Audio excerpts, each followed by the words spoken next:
at the time of trials and tribulation, how someone overcomes these adversities.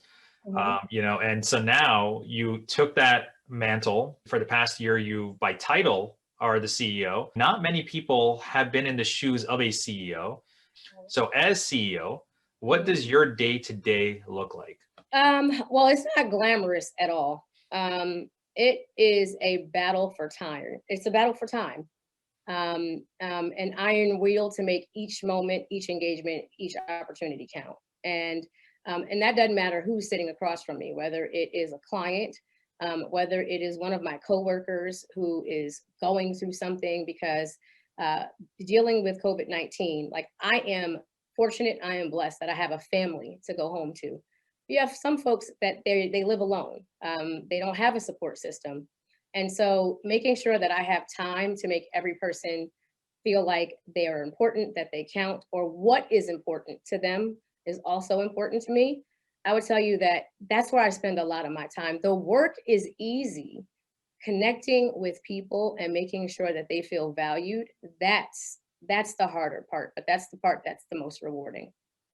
Well, that's a good transition to the next question, which is soft skills such as people skills, social skills, emotional skills, and character. And Mhm. then combine that with emotional intelligence, which is one's ability to be self aware of their own emotions and Right. others' emotions. Mhm. Those are highly valued today in a leader. So, how do Absolutely. you express soft skills and emotional intelligence as the CEO of your company? Well, first things first, I do it my way, right? There's this whole, concept of fake it till you make it, right? And while I was figuring out, because a lot of times, you know what you're feeling, but you don't know what to call it, right? And so I make sure that my intentions are clear up front. And I make sure people know that I am not warm and fuzzy, right? But when I am doing this or saying this, this is what I mean. This is how I intend. This is what I'm trying to do to help. I think that first and foremost always helps. And these skills cannot be taught, right? You have to be in the moment. You have to experience people. You can't be on autopilot. You can't listen to what others say about them. If you're going to be an effective leader, you have to experience people as they are. You must meet them where they are and don't overwhelm them with the things you think are important for them, but share with them what you think will help them get to the next level of what their best selves or their best professional selves are.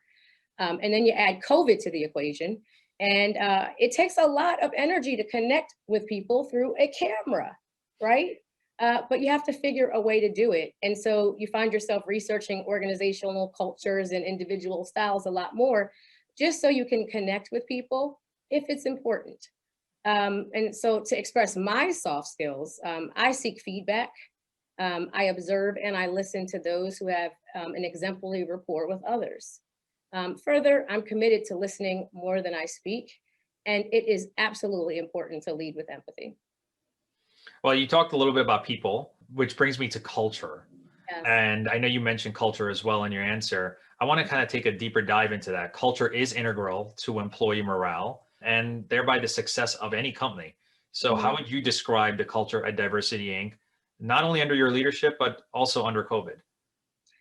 So the good news is that we are a group of folks that were already working on site at client campuses.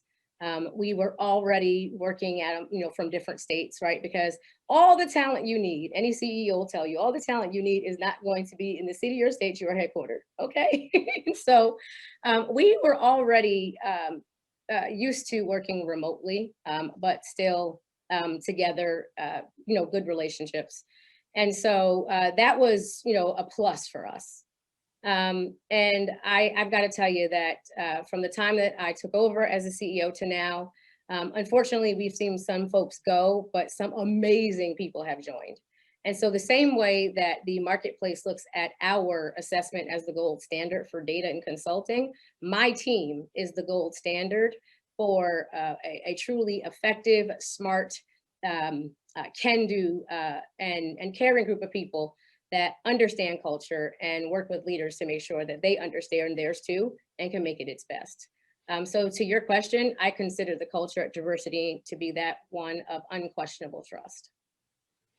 Now, I mentioned culture under COVID. Speaking of COVID, Diversity Mhm. Inc. is doing well in the midst of this pandemic, which Yeah. is a testament to you, especially in your first year as a CEO. Mm. That being said, are there any challenges that you have faced during this time? Yes, a lot. I faced a lot of challenges. The Diversity Inc. Top 50 event, we started it in 2009, and in 2020, that was the first year that we had to go virtual. So not being able to be in the room, feel the excitement of the companies that ranked for the first time or went up on the list or were number one, that was a challenge. We often in this interesting world where there's more bad news than good, not being able to celebrate the good work that people had done, that was a challenge. So that I would tell you that that was probably the greatest one for me. Um, in my business utopia, reports are generated on time, colleagues are never sick, business and family obligations never collide. So for me, the common challenge is dealing with the world the way it is rather than the way we would like it to be. And it's unfortunate, I have to say, that the right type of awakening took the murder of George Floyd in the street like a snuff film. And you know, I've seen the world from a very different lens because it's about data. It's not about emotion. It's not about marketing campaigns. But I am finally seeing a change in behavior and policy as a result of the very unfortunate loss of that man's life and what it's done to his family and what it has done to friends, to his community, and to many others. But we have been doing this work, and we were the right organization at the right time to help companies figure out how to navigate um, what better looks like from a corporate social responsibility perspective.